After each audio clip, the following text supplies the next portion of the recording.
tous. Alors aujourd'hui je vous propose un petit tuto très rapide pour vous permettre de coudre ce porte-bloc-notes. Il s'agit du patron Moondance de Sincerely Jen. Il est très rapide à coudre. À l'intérieur vous avez un porte-carte et une poche inclinée et à droite vous avez une fente qui vous permet d'insérer un bloc-notes de taille A5. J'ai cousu ma couverture tout en simili. Ce patron est à coudre avec des bords accrus, donc à vous de voir si vous voulez les laisser tels quels. Ici ils sont tous les deux blancs, ça reste quand même joli même lorsque je n'ai pas appliqué de teinture de tranche, mais vous pouvez choisir d'en appliquer si vous le souhaitez. Et on va donc passer tout de suite à la couture de ce porte-bloc-notes. Avant de vous montrer les pièces à découper, je fais juste un petit point car le patron existe en deux tailles, donc une taille qui est plutôt la taille d'un bloc-notes aux US et un autre avec une taille de bloc-notes A5 qu'on va plus facilement trouver en France. Donc c'est celui-là que je vais coudre aujourd'hui et les pages à imprimer pour réaliser cette taille sont les pages 11 à 16. Donc vous n'avez pas besoin d'imprimer les autres pages du patron si vous souhaitez uniquement faire cette couverture pour un bloc-notes de taille A5. Donc je commence par la pièce extérieure. Toutes les pièces à la fois extérieures et doublure de ce patron sont à couper dans un tissu qui ne s'effiloche pas, donc de type cuir, liège ou simili-cuir comme c'est le cas ici pour moi. Donc il vous faut une pièce extérieure. Il vous faudra ensuite deux pièces principales de doublure ainsi qu'une pièce de doublure centre. Donc j'ai choisi pour le centre de rappeler mon tissu extérieur. C'est ce simili que j'ai également utilisé pour les poches qui vont se trouver à gauche à l'intérieur de ce porte-bloc-notes. Il vous faudra ensuite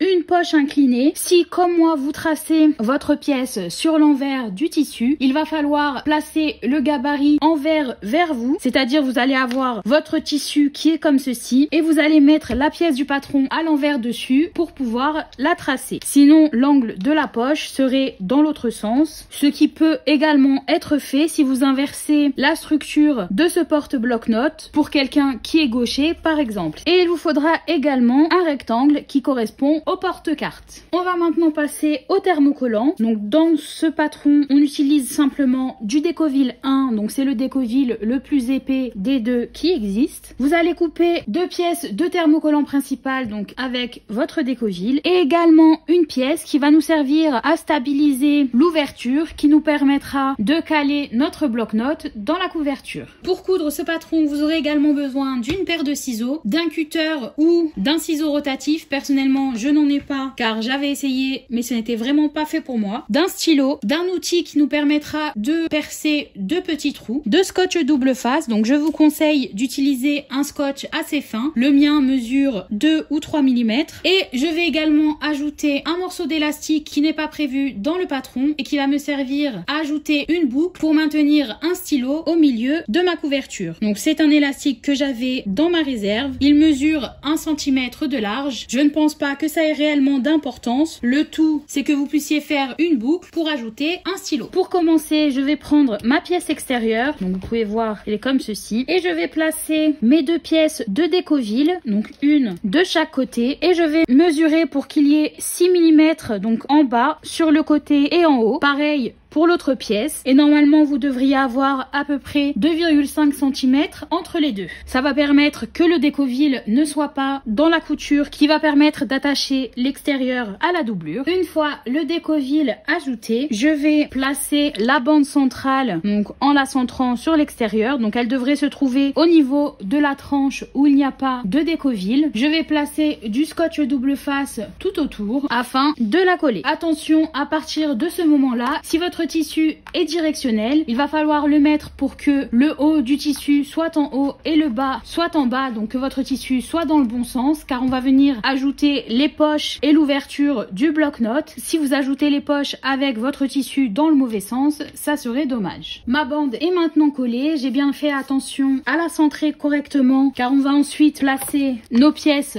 de doublure dessus et il faut donc qu'il y ait assez de marge pour que lorsque l'on va coudre, on attrape aussi ici la bande centrale. Je vais maintenant passer à la préparation de la première pièce principale de doublure, c'est-à-dire celle où va se trouver le bloc-notes. Je vais maintenant prendre une de mes pièces principales de doublure. Donc j'ai l'envers de la pièce qui est vers moi. Et je vais venir placer la petite pièce de Décoville qu'il me reste. Donc je la place à 19 mm du haut de ma pièce. Donc si votre pièce a un imprimé directionnel, faites attention à bien placer le Décoville en haut. Donc on va laisser 19 mm depuis le haut de cette pièce. Sur la pièce de doublure sur laquelle on a ajouté le Décoville, j'ai tracé une ligne à 3,8 cm du haut et de chaque côté de cette ligne, j'ai mesuré 6 mm et je vais faire un trou à chaque extrémité de cette ligne. Donc le trou va se trouver à 6 mm du bord de chaque côté. Vous pouvez voir ici sur l'endroit de mon tissu les deux trous que j'ai fait de chaque côté. Ça ne sert à rien de faire un trou trop gros. On va couper une fente ici qui va nous permettre de glisser le bloc-notes dans la couverture et ces deux petits trous sur les côtés vont permettre au tissu de tenir un peu plus dans le temps car ils vont bloquer le bord de la ligne et éviter que la fente ne s'agrandisse. Donc je vais maintenant couper la ligne que j'ai tracée en commençant au premier trou et en m'arrêtant au deuxième. Donc ma fente est maintenant coupée. Vous pouvez voir que je me suis arrêtée au niveau du trou de chaque côté. Je vais maintenant passer à la construction de la deuxième pièce principale de doublure. Donc je vais prendre ma deuxième pièce principale, ma poche inclinée et mon porte-carte. Pour le moment, je vais mettre la pièce principale de doublure de côté et garder simplement ma poche inclinée et mon porte-carte. Je vais placer du scotch double face fin le long de trois côtés de mon porte-carte. Donc je ne vais pas en placer sur le côté qui va être orienté vers le haut car il s'agit de l'ouverture par laquelle il sera possible de glisser les cartes. Il faut donc qu'il n'y ait aucune couture et aucun scotch sur cette partie. Et je vais ensuite coller ma poche pour qu'elle se trouve sur l'angle inférieur gauche de ma poche inclinée et qu'elle se trouve à 6 mm du côté et à 6 mm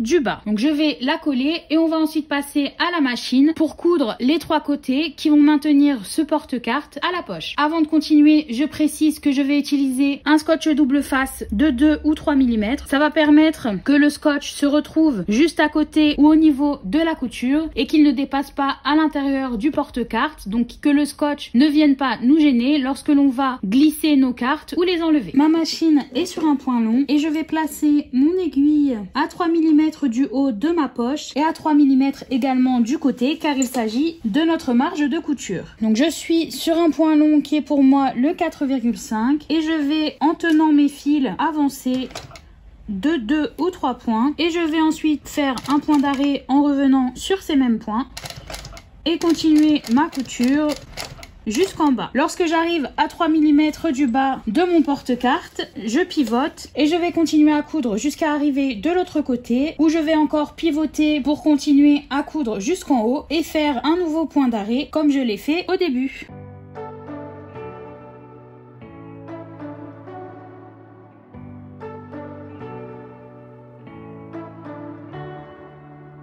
Votre porte-carte devrait maintenant ressembler à ça. Donc vous voyez que le haut est ouvert pour que l'on puisse y glisser les cartes. On va maintenant ajouter la poche inclinée à la pièce principale de doublure. J'ai maintenant récupéré la deuxième pièce principale de doublure, donc celle qui n'a pas la fente en haut. Et je vais y ajouter ma poche inclinée sur laquelle j'ai collé du scotch double face. Donc à la fois sur le petit côté, le fond et le grand côté droit. Je n'en ai pas ajouté ni sur le haut ni sur la partie inclinée de la poche car il va s'agir de l'ouverture qui va nous permettre de glisser des choses à l'intérieur. Je vais la placer comme je l'ai fait pour mon porte-carte, c'est-à-dire au niveau de l'angle inférieur gauche et à 6 mm à la fois du côté et du fond. Donc je vais retirer le papier protecteur de mon scotch double face, coller la poche et on se retrouve ensuite à la machine pour la coudre. Je vais procéder de la même manière que pour le porte-carte, c'est-à-dire que je vais me placer à 3 mm du bord incliné et à 3 mm du côté de la poche car il s'agit de ma marge de couture. Ma machine est toujours sur un point long. Je vais avancer de 2 ou 3 points et faire mon point d'arrêt. Je vais ensuite continuer ma couture jusqu'à arriver à l'angle et je vais ensuite pivoter pour continuer à coudre sur le bas de ma pièce, puis pivoter encore une fois à l'angle et continuer jusqu'en haut, en laissant bien le haut et la partie inclinée de la poche non cousue.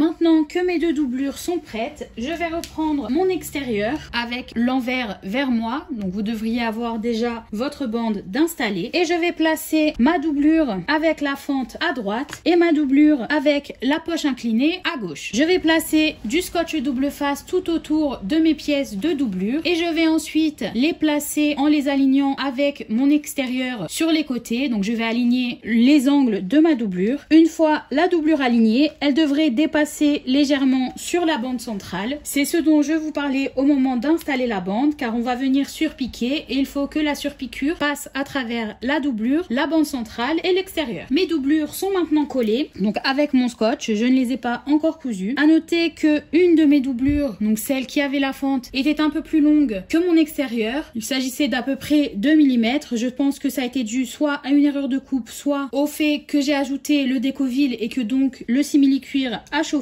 J'ai donc coupé l'excédent en haut. Ça ne devrait pas avoir trop d'importance au final sur la couverture. Et je vais maintenant ajouter mon petit morceau d'élastique. Donc je l'ai coupé pour qu'il mesure 5 cm. Je vais le plier en deux et je vais glisser la moitié, donc 1,2 cm de mon élastique, donc du côté qui a les bords et non pas du côté qui a le pli, sous ma doublure. Donc je vais légèrement la décoller et je vais placer mon élastique en dessous. Je recolle ensuite ma doublure correctement. Ce petit élastique va me permettre de glisser un stylo dans la tranche sans qu'il ne bouge. Je n'ai pas mesuré quand je l'ai placé. Si vous souhaitez mesurer pour qu'il soit centré ou qu'il soit bien en haut ou bien en bas, à vous de voir. Je vais maintenant passer à la couture. Donc on va faire une première couture tout autour de notre couverture. Donc ça va attraper à la fois les pièces de doublure et l'extérieur. Et on va ensuite faire une deuxième couture, cette fois-ci au niveau de la tranche. Donc on va coudre les deux parties des doublures qui resteront non cousues. Et donc on va coudre à 3 mm du bord en montant, puis repasser sur la première couture que l'on va faire tout de suite, redescendre sur la doublure, encore une fois à 3 mm du bord, repasser sur la première couture que l'on a fait et remonter pour faire un point d'arrêt. Ça va permettre donc, comme je vous le disais, de fermer ces deux parties de la doublure et également ici de fixer l'élastique. Donc je me suis placée à 3 mm du bord, ma machine est toujours sur un point long et je vais commencer à coudre. Je ne vais pas faire de point d'arrêt, je vais simplement faire tout le tour et repasser sur mes premiers points lorsque je reviendrai sur mon point de départ, ce qui va servir de point d'arrêt.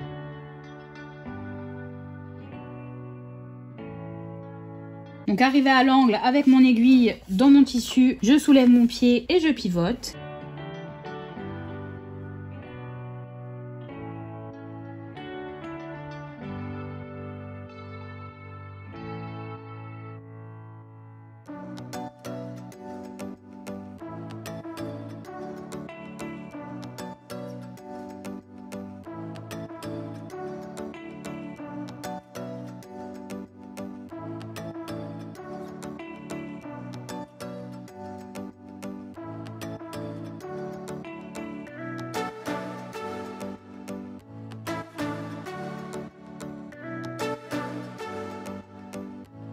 Donc je suis arrivée à mon point de départ, je vais repasser sur mes premiers points. On va maintenant passer, comme je vous le disais, à la deuxième couture. Donc je vais me placer à 3 mm du bord sur une de mes doublures. Et je vais, comme pour l'extérieur, ne pas faire de point d'arrêt. Lorsque j'aurai fini ma boucle, je reviendrai sur mes premiers points.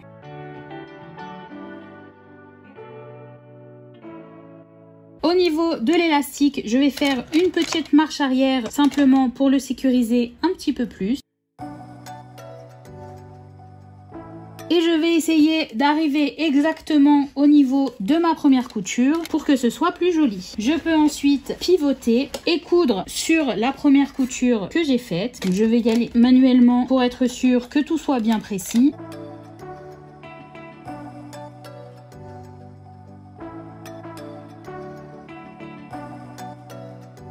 Et lorsque je suis à 3 mm du bord de ma doublure, je vais redescendre.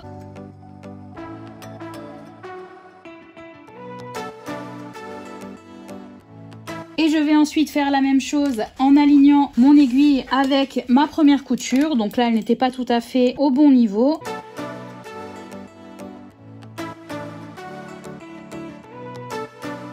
Et je vais ensuite pivoter pour remonter.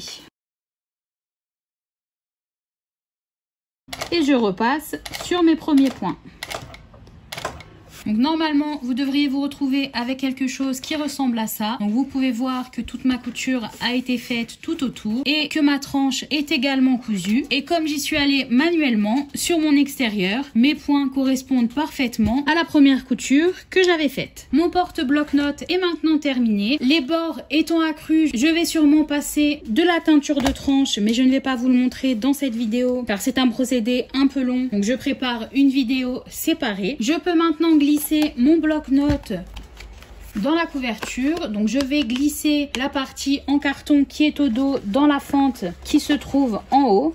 Normalement ça devrait être parfaitement à la bonne taille. Et mon porte-bloc-notes est maintenant prêt. Il tient de lui-même très bien fermé. Vous pouvez choisir avant de faire la couture tout autour d'ajouter un élastique entre la doublure et l'extérieur en haut qui va venir jusqu'en bas, encore une fois entre la doublure et l'extérieur. Vous allez ensuite faire votre couture et vous pourrez donc fermer votre couverture avec l'élastique. Je n'en ai pas trouvé le besoin pour celui-ci car il est pour moi. Je le ferai peut-être si je dois en coudre pour d'autres personnes car lorsqu'il est un peu plein, il peut peut-être s'ouvrir plus facilement. J'espère que cette vidéo vous a plu et on se retrouve très vite pour un nouveau tuto. Bonne couture!